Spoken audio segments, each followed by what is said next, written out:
괜찮아. 괜찮아요. 괜찮아. Aku hanya memikirkan satu peraturan penting. Kenapa kau lakukan hari ini kalau kau bisa melakukannya besok? Hahaha. A few moments later.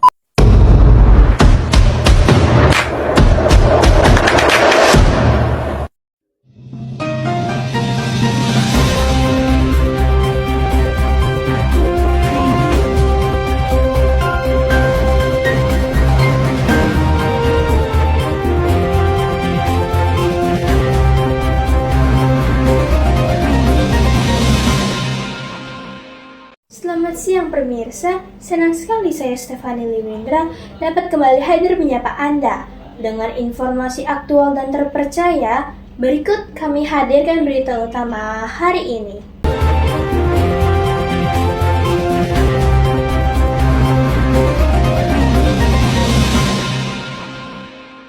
Baru-baru ini, laporan dari IQR, sebuah lembaga pemantau kualitas udara global, menempatkan Indonesia ke dalam 20 besar negara dengan kualitas udara terburuk di dunia tahun 2024.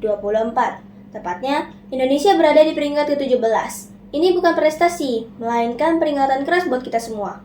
Beberapa kota di Indonesia bahkan masuk dalam daftar kota dengan tingkat polusi PM2.5 tertinggi. PM2.5 adalah partikel kecil berbahaya yang bisa masuk ke paru-paru dan menyebabkan berbagai penyakit serius, mulai dari gangguan pernapasan, jantung, hingga kanker. Di Jakarta, misalnya, konsentrasi PM2.5 pada beberapa hari tertentu mencapai 6-10 kali lipat dari ambang batas aman WHO.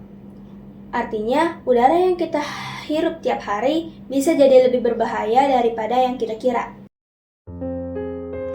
Udara Jakarta tidak dalam kondisi baik-baik saja. Bahkan kini pencemaran udara di Jakarta menjadi yang terburuk di dunia, sehingga mendapatkan sorotan dari banyak pihak, tidak hanya di dalam negeri, namun juga dari dunia internasional. Hari ini, peringkat dirilis IQR dengan indeks kualitas udara Jakarta terukur mencapai 177 akumulatif. Konsentrasi partikel debu halus atau PM2,5 mencapai 12,5 lebih tinggi daripada standar rekomendasi WHO. Tak hanya di kawasan Jakarta, keluhan polusi juga ada di Bogor, Depok, Tangerang, dan Bekasi. Hampir seluruh wilayah di Jabodetabek menunjukkan kualitas udara kotor dan mayoritas masuk kategori tidak sehat. Di Jakarta yang berpenduduk lebih dari 10 juta jiwa, mencatat tingkat polusi udara tidak sehat hampir setiap hari. Penduduk Jakarta telah lama mengeluhkan udara beracun dari lalu lintas, asap industri, dan pembangkit listrik tenaga batu bara. Upaya perbaikan kualitas udara masih jauh panggang dari api.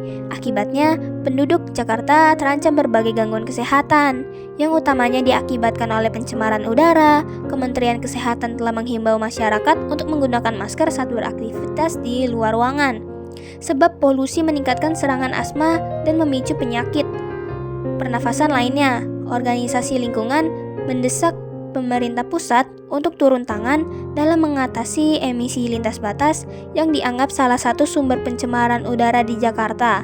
Para pakar lingkungan menyebut fasilitas industri dan pembangkit listrik di daerah sekitar Jakarta berkontribusi signifikan pada buruknya kualitas udara di ibu kota negara ini. Hari ini kami akan membahas topik yang sangat penting, yaitu memburuknya kondisi polusi udara di Jakarta. Telah hadir bersama saya Ibu Nesya sebagai warga Jakarta yang akan memberi pandangannya. Selamat sore Ibu Nesya. Selamat sore Bu, terima kasih atas kesempatannya. Sama-sama Ibu Nesya. Seperti yang kita ketahui bersama, kualitas udara di Jakarta belakangan ini mengalami penurunan yang cukup signifikan. Sebagai warga yang tinggal langsung di Jakarta, bagaimana Ibu merasakan dampaknya langsung dari kehidupan sehari-harinya Ibu? Dampaknya cukup terasa ya Bu. Ya. Terasanya tuh udara makin kotor dan juga pengap, terutama di pagi hari Bu. Dan juga beberapa anggota keluarga saya mulai mengalami batuk dan sesak napas Bu. Jadi saya juga jarang membuka jendela, Bu, karena khawatir udara yang masuk tidak sehat atau kotor, Bu, apalagi debu, Bu. Ini tentu saja sangat memprihatinkan. Menurut Ibu, apa yang menjadi faktor utama dari memburuknya polusi udara ini? Saya rasa ada beberapa faktor utama ya, Bu. Yang paling terlihat itu kayak asap kendaraan motor, Bu. Kayak seperti motor, mobil, truk.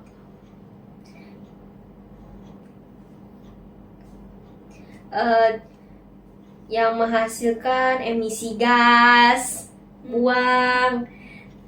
Selain itu juga proyek pembangunan yang terus berlangsung juga menyumbang debu yang cukup signifikan. Tak kalah penting, saya memperhatikan masih ada beberapa pabrik yang tampaknya belum memenuhi standar emisi dengan baik. Pendapat yang sangat masuk akal. Ibu, lalu sebagai warga, apa harapan Ibu terhadap pemerintah atau pihak terkait dalam menangani permasalahan ini? Kami sangat berharap para pemerintah mengambil langkah konkret seperti memperketatkan uji emisi kendaraan, memperluas atas penghijauan biar udaranya jadi makin sejuk dan juga enak dihirupkan gitu, Bu.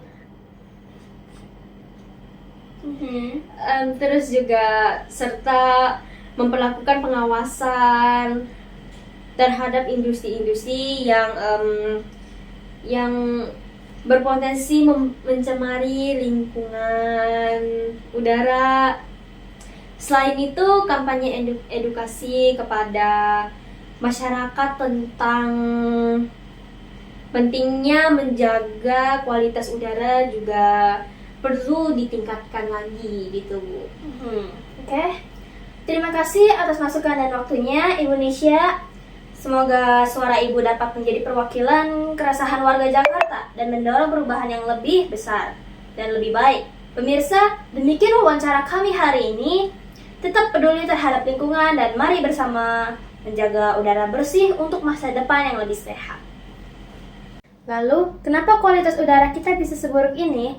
Ada beberapa faktor. Yang paling besar adalah emisi kendaraan bermotor, aktivitas industri, kebakaran hutan dan lahan, pembakaran sampah liar. Semua ini menyumbang pada meningkatnya polusi udara setiap hari. Berita ini memang bikin khawatir, tapi bukan berarti kita nggak bisa berubah. Pemerintah perlu bertindak lebih tegas, tapi kita juga bisa mulai dari hal kecil, seperti mengurangi kendaraan pribadi, mendukung ruang hijau, dan tentu tidak membakar sampah sembarangan. Kualitas udara adalah tanggung jawab bersama dan masa depan ada di nafas kita hari ini. Berita ini memang bikin khawatir, tapi bukan berarti kita nggak bisa berubah. Pemerintah perlu bertindak lebih tegas, tapi kita juga bisa mulai dari hal kecil seperti mengurangi kendaraan pribadi, mendukung ruang hijau, dan tentu tidak membakar sampah sembarangan. Kualitas udara adalah tanggung jawab bersama, dan masa depan ada di nafas kita hari ini. Demikian berita hari ini, saya Stefani Lewindra mengajak kita semua untuk lebih peduli terhadap kualitas udara demi masa depan yang lebih sehat dan layak. Terima kasih atas perhatian Anda. Sampai jumpa.